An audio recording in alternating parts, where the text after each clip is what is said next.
Students of class 10th math बच्चे। Previous video में मैंने आपकी एक्सरसाइज 4.3 डन की है बेटा, जिसमें मैंने आपको एप्लीकेशन बेस्ड क्वेश्चन करवाए थे।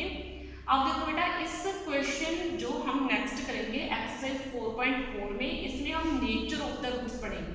वैसे मैंने आपको इंट्रोडक्शन में ये समझाया था कि नेचर ऑफ द रूट्स कैसे पता करते हैं, लेकिन अब मैं आपको फिर से रिवीजन करवा रही हूँ नेचर ऑफ द रूट्स की। नेचर ऑफ द रूट्स मैंने आपको समझाया था b2 - 4ac होता है, जिसको हम बोलते हैं डिस्क्रिमिनेंट। ठीक है, इसको अकेले को हम क्या बोलेंगे, डिस्क्रिमिनेंट। देखो अब मैंने आपको ये चीज समझाई थी, जैसे कि आप ये फॉर्मूला करते हैं -b ± √b2 - 4ac upon 2a। ये मैंने आपको समझाया था कि इसका आंसर कब कैसा आएगा।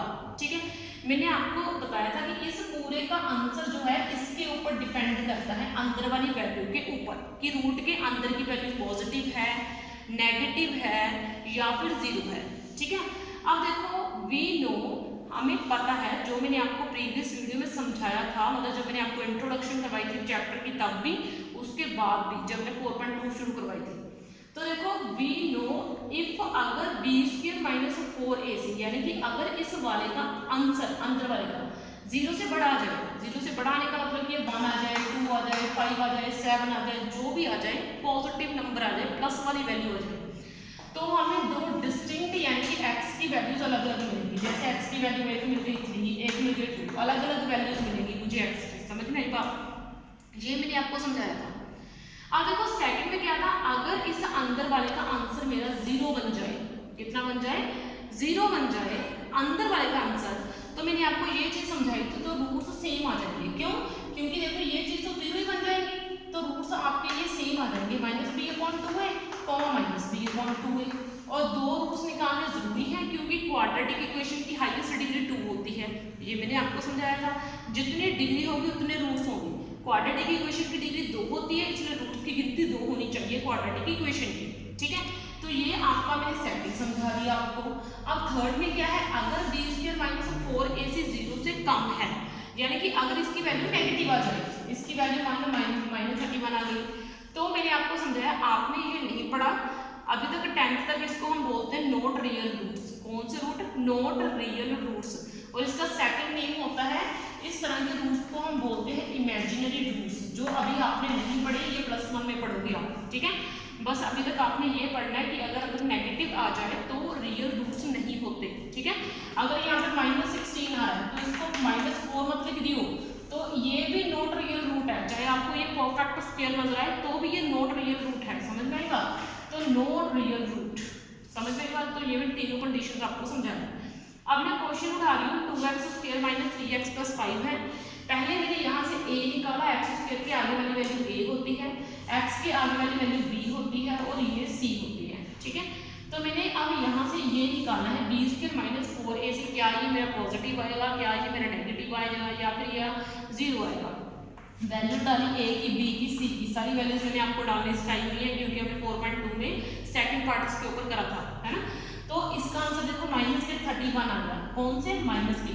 तो मैंने अभी तो आपको समझाया कि अगर रूट <0 आ जाए तो रियल रूट होते ही नहीं। तो यहाँ पे कौन सा रूट नहीं है, रियल रूट पॉसिबल नहीं है। जब रियल रूट ना आए तो सम को आगे सॉल्व नहीं करते, उसको वहीं पे छोड़ दिया जाता है। ठीक है, आगे है आपका सेकंड क्वेश्चन है 3x² - 4√3x + 4। तो इसमें a कौन सा है, x² की आगे वाली वैल्यू आपका a है, और x का कोफिशिएंट ये जो है आपका b है, और c आपका 4 है।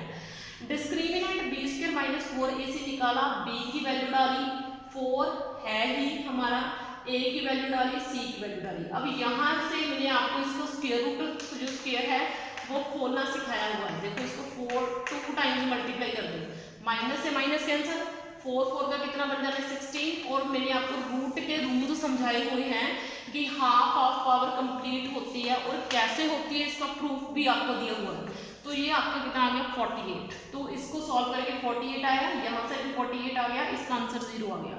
तो रूट्स आपके इक्वल आ जाएंगे। मैंने आपको समझाया था, अगर डिस्क्रिमिनेंट आपका यानी कि अंदर वाली वैल्यू आपकी 0 बन जाए, तो अगर आपके रूट्स इक्वल आ जाए या फिर आपके रूट्स पॉजिटिव यानी कि डिस्टिंक्ट आ जाए, तो आपने सम को आगे सॉल्व करना है। यानी कि आपने यहाँ से रूट्स क्या निकलेंगे वो भी बताना है, ठीक है। तो इस ये तो 0 ही आ रहा है, तो इसको तो सीधे ही पुट कर दो √0, ठीक है। तो आपका क्या बचेगा, minus plus minus upon 2a। यहाँ से मुझे क्या करना है, b और a की वैल्यू जो है वो पुट कर देनी है, ठीक है। तो यहाँ से मैंने b की वैल्यू डाली, यहाँ पे मैंने a की वैल्यू डाल दी, ठीक है। माइनस से माइनस कैंसिल हो गया। अब देखो 2 का 4 हो गया, 2√3 अपॉन 3 जो है बेटा आपके रूट आ गए, यहाँ से बेटा 2√3 पाएंगे, ठीक है। अब यहाँ से नीचे मल्टीप्लाई करा था, ठीक है, मल्टीप्लाई में यहाँ पे सीधी कटिंग कर दी तो आपका 2√3/3 आ गया, ठीक है। तो 2 रूट होने चाहिए, तो दोनों सेम है, तो यही वाला सेकंड रूट भी होगा, ठीक है। तो समझ में आई बात, यानी कि अगर आपके आंसर जो है डिस्क्रिमिनेंट का 0 आ जाए या फिर 0 से बड़ा आ जाए तो आपको सम को सॉल्व करना है, लेकिन अगर आपका आंसर 0 से छोटा आ जाए तो आपने बोल देना है कि रियल रूट्स नहीं हैं, तो आपने सम को आगे सॉल्व नहीं करना। और ये आपका थर्ड क्वेश्चन आपके लिए मैंने प्रैक्टिस के लिए छोड़ा है बेटा, तो आपने खुद इसकी प्रैक्टिस करनी है। तो इस वीडियो में इतना ही बच्चे, बाकी नेक्स्ट में। थैंक यू बेटा।